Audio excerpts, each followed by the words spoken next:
무적행에서 이제 올라온 이제 짐승이 이 하나님의 그 두 증인, 그 선지자들을 무참하게 죽이고, 또 그 선지자들 두 증인의 시신을 이 길거리에 유기하는 그런 끔찍한 장면이 이제 요한이 본 환상입니다.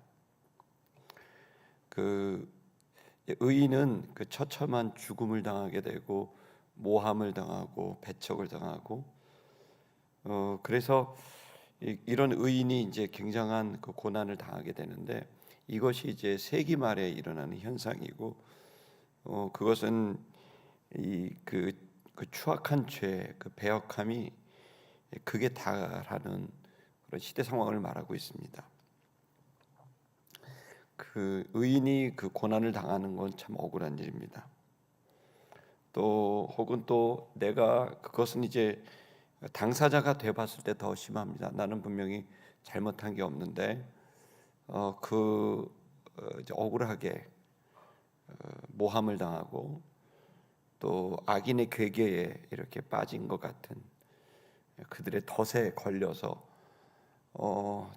이제 스스로가 이제 무너지게 됐을 때 우리는 그 억울함이 참 너무 고통스러운 일이다라는 걸 깨닫습니다. 근데 이 억울함이 온 세상에 가득할 때가 이제 오고 있고 또 이제 온다는 말씀입니다. 온갖 거짓이 진리를 이제 지배하고 왕처럼 그렇게 군림하는 시대가 온다는 것이 요한이 본 인류의 마지막 모습입니다. 그래서 여러분, 성도 여러분들, 의인이 왜 고난을 당하나, 의인이 왜 죽임을 당하나, 그렇다면 우리는 어떻게 살아야 될까? 여러분, 이 질문에 대한 답은 오늘 이 본문의 말씀이 이제 주고 있다고 생각합니다. 여러분이 이 어려운 시대에 위선적 세상입니다. 이 위선적이라는 말이 이제는 뭐 쓰는 것 자체도 이제 뭐 그냥 더 이상 말이 필요 없는, 요즘에 표현에 빌리면 어린애들도 그러대. 입만 벌면 거짓말한다.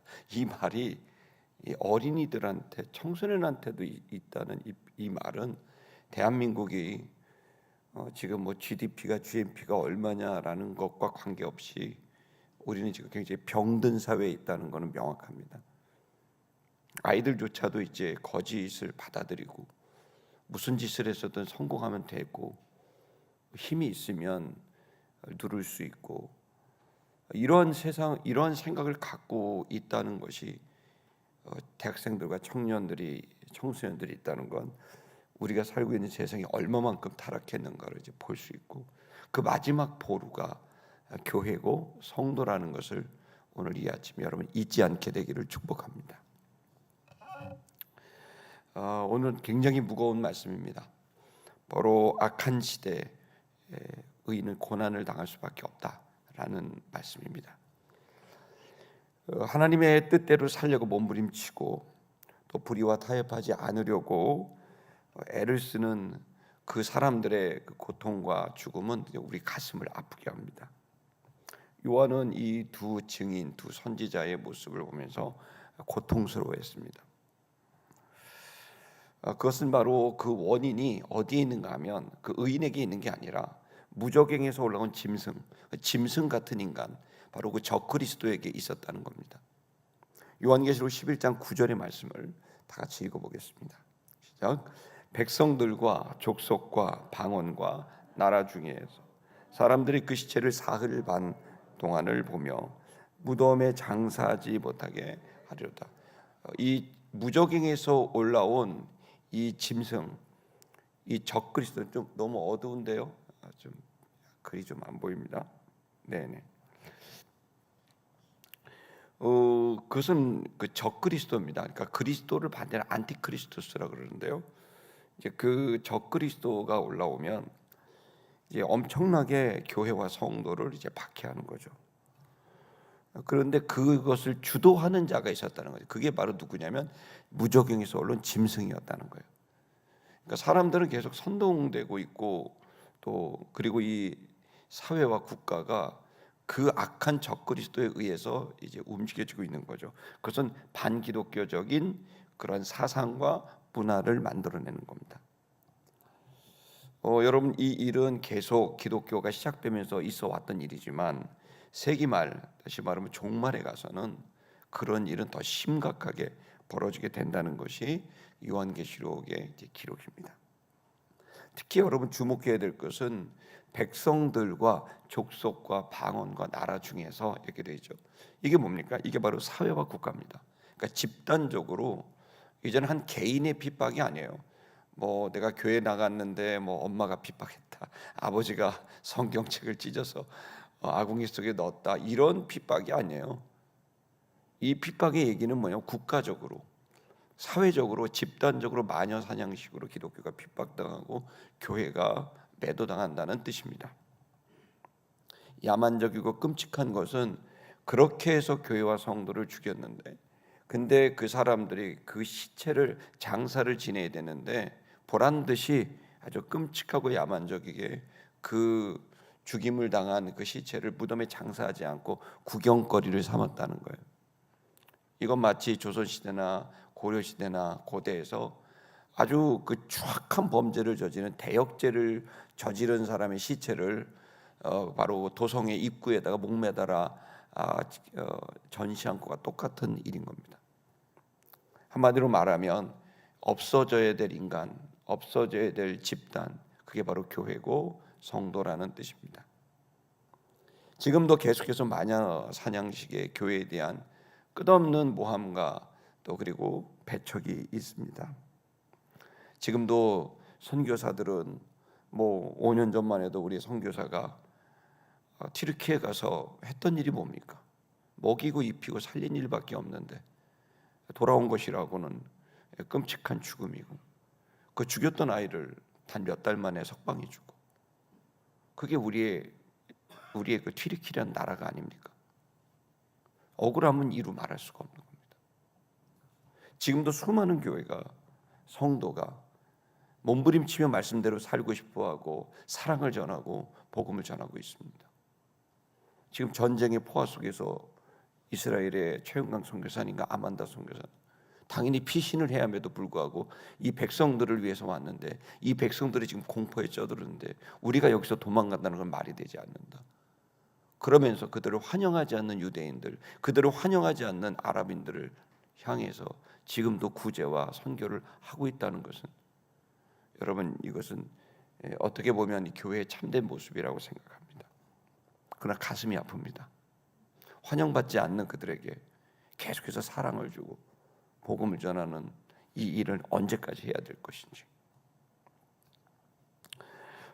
여러분, 이렇게 그리스도를 믿고 또 하나님의 뜻대로 살아가는 사람들은 적그리스도의 표적이 될 수밖에 없습니다.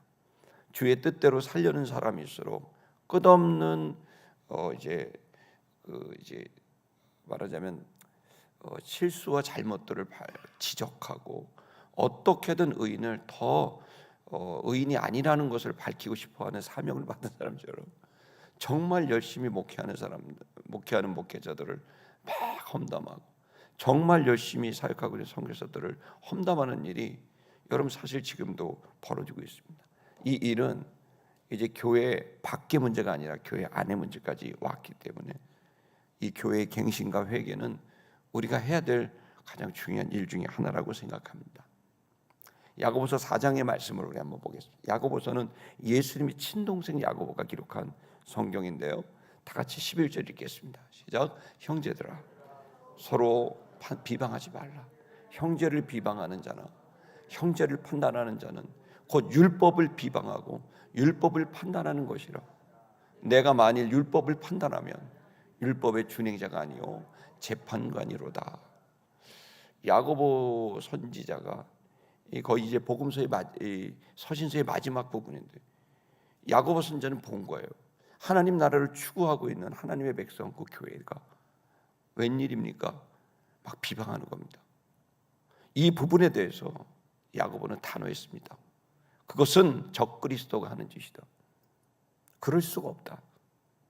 우리가 비방할 일이 아니라 격려해야 될 일이고, 그리고 연약함을 덮어줘야 될 일이고, 힘을 모아서 하나님의 일을 감당해야 될 일이라고 예수님의 친동생 야고보는 아주 명확하고 단호하게 비방하고 있는 그리스도인들을 분명히 지도하고 있습니다. 오늘 이 아침에 저와 여러분의 눈을 뜰 수 있기를 축복합니다. 여러분의 의식이 높아질 수 있기를 축복합니다. 세상에 편승하고 적그리스도에 의해서 모함되어 있는 그따위의 생각들을 가지고 여러분 우리가 서로를 비방해서는 안 됩니다. 여러분 서로를 축복하고 격려하고 연약함은 덮어주고 힘을 모아 이 땅에서 살려야 될 영혼과 여러분 감당해야 될 영혼들을 사랑해야 될 줄 믿습니다. 12절의 말씀을 읽겠습니다. 12절 시작. 입법자와 재판관은 오직 한 분이시니 능히 구원하기도 하시며 멸하기도 하시느니라. 너는 누구에게 이웃을 판단하느냐? 따져 묻는 겁니다. 그것을 하실 이는 주님밖에 없다. 판단하실 이는 주님밖에 없다. 의로운 자만이 판단할 수 있다. 여러분 이 아침에 저는 가장 안타까운 것은 교회 바깥에 있는 자들의 그런 그 세상의 판단과 또 비방은 이해할 수 있습니다. 그러나 교회 안에서의 일은 이해할 수 없습니다. 우리 모두 연약한 자들이고 그리스도 예수 그분 때문에 구원받은 자들입니다. 만약에 우리가 흠을 내기 시작한다면 서로 다 흠낼 수 있습니다. 몰라서 지적 안 하는 거 아니고 비방하지 않는 거 아닙니다. 다 잘못도 알고 보이기도 하고 명확한 것들도 있습니다. 그러나 여러분 말하지 않고 꾹 참는 이유는 우리는 교회이기 때문이고 하나님 백성이기 때문입니다. 여러분 우리에게 이러한 높은 의식이 없다면 절대로 여기는 생명이 깃들 수가 없습니다. 교회는 기능이 있습니다. 죄인들이 들어와 의인이 되는 겁니다. 여러분 이 기능이 발휘되려면 여러분 우리 안에 적그리스도가 행하고 있는 그따위의 일들이 이 속에서 횡행하게 되면 절대로 교회는 망하게 되어 있습니다. 망하는 이유는 딴 게 아닙니다. 주의 뜻대로 하지 않기 때문입니다. 주의 뜻대로만 부흥되게 되어 있습니다. 생명을 살리는 교회, 생명을 살리는 공동체, 생명을 살리는 가족이 돼야 됩니다. 정직한 성도라면 어느 경우에서도 정의를 쫓으며 불의를 거절한다고 저는 믿습니다. 이 세상이 불의가 득세하는 세상이라고 하여도 적그리스도가 지배하는 시대라고 하여도 성도들만큼은 거기에 오염되지 않고 그리스도 예수를 닮아가는 인격과 사역이 여러분 있게 되기를 주의 이름으로 축복합니다. 위선적 세상에서 진리를 추구하고 사랑 없는 세상에서 사랑을 추구하는 여러분 그런 삶이 우리에게 꼭 필요한 시대가 지금이라고 생각합니다. 여러분 그런 의미에서 여러분 교회가 비방을 받고 또 성도가 비방을 받고 하는 일은 어쩌면 벗어날 수 없는 일일 수는 있겠지만 그것은 또 오히려 적그리스도가 계속해서 의인을 표적으로 삼는다는 그런 의미에서는 여러분 혹시나 누군가로부터 비방을 받았고 또 모함을 받았고 억울한 일을 당했다고 한다면 여러분 낙심하지 마세요. 주님은 다 보고 계시고 다 알고 계십니다. 선악간에 판단하셔서 분명히 주님이 우리에게 은총을 베풀어 주시는 줄 믿습니다. 모함을 당하시는 분들, 여러분 그런 분들, 비방을 당하시는 분들이 있다고 한다면 너무 낙심하지 마세요. 내가 열심히 주님을 섬겼는데 갑자기 누군가 비방을 하고 내가 열심히 시간을 내고 돈을 내고 헌신을 했는데 누군가 비방을 하면 여러분 두려워하지 마세요. 그건 어쩌면 의인의 표징일 수 있습니다. 여러분 주님께서 여러분들의 믿음을 더 견고히 세우게 되길 주의 이름으로 축복합니다. 여러분 사실은 세상은 의인들 즉 교회와 참된 성도들이 고난당하는 걸 기뻐한다고 이 본문이 기록하고 있습니다. 진리를 진리로 받아들이지 못하는 세대입니다. 정의보다는 불의를 추종하는 세대죠. 왜냐하면 하나님과 하나님의 말씀을 싫어합니다. 기본적으로 하나님을 두고 싶어 하지 않습니다. 그냥 하나님이 불편한 겁니다. 그리고 하나님의 말씀이 불편한 겁니다. 하나님의 뜻대로 살자는 것이 싫은 겁니다. 왜? 난 내 뜻대로 살고 싶어. 난 내 생각이 있어. 그것에 대해서 신이건 뭐건 다 필요 없어. 난 그냥 한 세상 살다 갈 거다. 내가 죽고 천국 지옥 나 그따위 이거 신경 안 써. 난 사라질 거다. 라고 하는 세속적 인본주의가 세상에 가득합니다. 여러분 그런 사람들을 향해서 우리들이 복음을 전하고 그들이 원하지 않지만 그들에게 사랑을 베푸는 이 일은 쉽지 않은 일이지만 오로지 자기 자신, 자기의 육체, 자기 진영 이런 것에만 계속 집중해서 모든 것을 바라보는 이런 세상이 이제 이런 의식이 만연해 있죠. 우리 회사, 우리 교회, 또 아니면 우리 교단, 또 아니면 우리 민족, 우리 진영, 뭐 우리 당, 아주 끔찍하고 싫습니다. 여러분, 우리는 주님을 추구합니다. 여러분 각자 나 외에 다른 신을 두지 말라라고 첫 번째 계명은 너희가 누구의 지배를 받아서도 안 된다. 오직 나의 지배를 받아야 된다라고 하는 말씀입니다. 여러분 이 요한계시록은 적그리스도가 나타날 거다. 이들은 똑똑합니다. 그래서 이 사람들의 마음을 훔칠 줄 압니다. 그리고 이 사람들은 결국 사람들이 뭘 원하는지 압니다. 사람들은 자기가 원하는 걸 주는 사람을 원합니다. 그리고 자신의 진영이 원하는 것을 줄 수 있다고 하는 사람을 좋아합니다. 심지어 불의의 권력이 있다 할지라도 그가 현명하고 오히려 능력 있는 자라고 생각하기도 합니다. 그런 사회 풍토가 악한 사회 풍토입니다. 똑똑하지만 거짓되고 강력한 탐욕을 가지고 있는 이러한 자들이 적그리스도고 이들이 바로 쇠뇌당한 자들이 이 사회 지도자가 됐을 때 여러분 끔찍한 시대가 옵니다. 어떤 시대입니까? 교회는 무참하게 핍박을 당하고 참된 성도는 그 믿음을 조롱당하고 죽임을 당하듯이 여러분 최악의 상황이 오게 됩니다. 그것은 예고된 일입니다. 그런 지도자를 피할 길은 없습니다. 여러분 이 본문은 바로 사회와 국가 전체가 그렇게 정치적, 경제적, 종교적 압박을 하게 된다는 말씀을 하고 있습니다. 자, 이런 상황에서 신앙생활 계속 하시겠습니까? 여러분 어떻습니까? 저는 36년 동안 있었지만 칭찬받아 본 것보다 비난받은 게 훨씬 많은 것 같습니다. 근데 여러분 그런 일들을 해 나가시겠습니까? 뭐 이거 가면 뭐가 생깁니까? 여러분 뭐 누구는 뭐 똑똑하지 않고 공부를 못했습니까? 여러분 그런데 여러분들 그렇게 똑똑하고 능력 있으신데 이 길을 걸어가잖아요. 여러분을 존경하고 축복합니다. 진심으로 여러분을 존경하고 축복합니다. 누가 하나 칭찬 하나 하는 사람 없고 누가 하나 보상해 주는 사람도 없는데 이 믿음의 길을 걸어가시는 여러분 진심을 다해서 여러분의 평생의 삶을 존중하고 축복합니다. 여러분이 끝까지 하셔야 될 일이 있습니다. 그것은 진리를 외치고 진리를 살아가는 것입니다. 세상이 아무리 위선적이 되고 우리를 조롱하고 배척하고 여러분 끔찍하게 우리를 무시한다 할지라도 여러분 낙심하지 마십시오.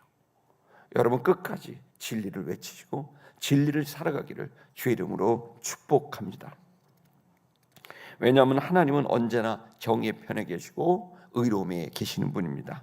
지금 이 순간은 불의가 이기는 것 같지만 그러나 궁극적으로 주님이 승리하십니다. 불의와 불법은 한순간도 용납하지 않기로 결단하시길 축복합니다. 어제 저희 교회에서 청년 또 대학생들을 보내 이 생활을 하다가 이제 최근에 이제 미국 변호사가 돼갖고 애를 쓰고 있는 한 자매가 갑자기 목사님 한 1시간만 2시간만 얘기해 주실 수 있냐 그래서 급하게 저녁사를 이제 같이 하면서 얘기를 나눴는데 그 귀한 자매의 고민이 그렇습니다. 내가 청년의 때 주님을 향해 내 온몸을 던졌는데 내가 막상 이렇게 현장에 와서 치열한 그런 이제 세상이 들어와서 이 법리 싸움을 하고 하게 될 때 뭔가 모르는 내 자신이 뭔가 이 나사가 이렇게 풀린 것 같은 그런 느낌을 받는다는 거예요. 정신 차리고 싶어서 목사님 만나고 싶다 그래서 정신 차리라. 한순간도 불의와 불법을 용납하지 마라. 세상에서 돈 많이 벌려고 하지도 말고 높은 데 올라가려고 하지도 마라. 주님의 뜻대로 살려고 그래라. 그게 가장 높은 데다. 세상에서 가장 높은 데는 우리가 세상에 말은 저 위에 있는 데가 아닙니다. 하나님 뜻대로 사는 게 가장 높은 데고 주님 곁이 가장 높은 데입니다. 가장 큰 성공은 주님 곁에 있는 게 가장 높은 자리에 선 것입니다. 금메달리스트가 가장 높은 곳에 선 것은 바로 인생의 가장 높은 자리, 금메달은 주님 곁에 앉는 겁니다. 요한계시록 11장 10절의 말씀을 보겠습니다. 읽겠습니다. 이 두 선지자가 땅에 사는 자들을 괴롭게 한 고로 땅에 사는 자들은 그들의 죽임을 즐거워하고 기뻐하여 서로 예물을 보내리라 하더라. 두 선지자, 이 교회와 참된 성도가 죽었는데 이 사람들은 축제를 벌입니다. 즐거워하고 기뻐하고 서로 예물을 주고받으면서 잘 됐다 난리를 칩니다. 왜요? 이 두 증인, 이 두 선지자, 이 교회와 성도가 그들을 괴롭게 했기 때문이에요. 이들의 괴로운 것은 뭐죠? 하나님이 괴로운 거예요. 하나님의 진리가 괴로운 거예요. 하나님을 믿는 것, 하나님의 말씀, 하나님의 진리 그 자체가 불편하고 싫고 괴로운 거예요. 왜요? 그들의 양심을, 그들이 하고 있는 것을 계속 잘못됐다고 얘기하기 때문에 그들은 듣고 싶은 얘기는 한 가지예요. 잘하고 있다. 넌 잘 살고 있어. 넌 잘 가고 있어. 너는 열심히 산 거야. 그 얘기를 듣고 싶은데 저는 목사는 그렇게 말을 안 해주는 거죠. 저 성경은 그렇게 말하지 않는 거예요. 잘난 척하면서 죄인이라고 말하고 회개해야 된다고 말하고 개종해야 된다고 말하는 거예요. 저도 목사지만 믿지 않는 사람을 개종시키는 것, 그 부분에 대한 부담감이 늘 있고 이 관계가 깨지지 않을까. 회개를 얘기하고 개종을 얘기하는 것 어려운 일이지만 제가 지난주에도 말씀드렸듯이 제가 신학교 신학생에 대해서도 개종을 요구하는데 그것조차도 교수가 나와서 미안하다고 할 정도가 되니까 이 신학교는 타락한 겁니다. 어떻게 그게 미안한 겁니까? 회개를 요청하고 개종을 요청하는 게 당연한 일이지. 여러분, 우리는 이 시대가 얼마나 타락했는지, 이 신학교가 완전히 무너진 겁니다. 허위와 기만만 있는 신학교, 그런 교회, 교단 있을 수가 없습니다. 여러분, 이 시간 저와 여러분들이 깨어 있을 수 있기를 주의 이름으로 축복합니다. 마지막 7번째 나팔이 불기 전에 주님이 이러한 것들을 우리에게 보여주시면서 죄악이 얼마나 범람할 것이고 악한 권력자가 세상을 지배하게 될 것이며 그로 인해서 수많은 사람들은 세뇌당하여 이 교회와 참된 성도와 하나님과 하나님의 말씀을 조롱하고 죽이듯이 짓밟게 될 것인지를 말씀하시는 것은 그런 시대가 오지만 내가 반드시 유다의 사자로 와서 내가 이 땅을 심판하게 될 거다. 내가 이 억울함을 풀어줄 것이며 마지막 구원을 끝까지 단 한 명이라도 내가 놓치지 않고 이루게 될 것이라는 주님의 약속의 말씀인 줄 믿습니다. 이런 시대에 어떻게 살아야 될까요? 마태복음 10장에서 예수님이 늘 저는 이 말씀을 보면서 제 마음에 표징으로 살고 표대로 삼는 말씀인데 마태복음 10장 39절에서 42절의 말씀입니다. 우리 한번 읽어보겠습니다. 시작. 자기 목숨을 얻는 자는 잃을 것이요 자기 목숨을 얻으리라. 40절 읽겠습니다. 너희를 영접하는 자는 나를 영접하는 것이요 나를 영접하는 자는 나를 보내신 자를 영접하는 것이니라. 41절. 선지자의 이름으로 선지자를 영접하는 자는 선지자의 상을 받을 것이요 의인의 이름으로 의인을 영접하는 자는 의인의 상을 받을 것이요. 42절. 또 누구든지 제자의 이름으로 이 작은 자 중 하나에게 냉수 한 그릇이라도 주는 자는 내가 진실로 너에게 이르노니 그 사람이 결단코 상을 잃지 아니하리라 하시니라. 여러분, 오늘 하루 작은 한 사람 한 사람에게 집중하십시오. 그 사람에게 냉수 한 그릇 주세요. 건물을 청소하는 아주머니나 길에서 수고하고 있는 외로워 보이는 그냥 벤치에 앉아있는 한 노인이나 여러분의 눈을 그런 사람들에게 두세요. 그리고 용기를 내세요. 냉수 한 그릇, 커피 한 잔 주시면서 힘내십시오. 세상은 생명과 풍성함도 있습니다.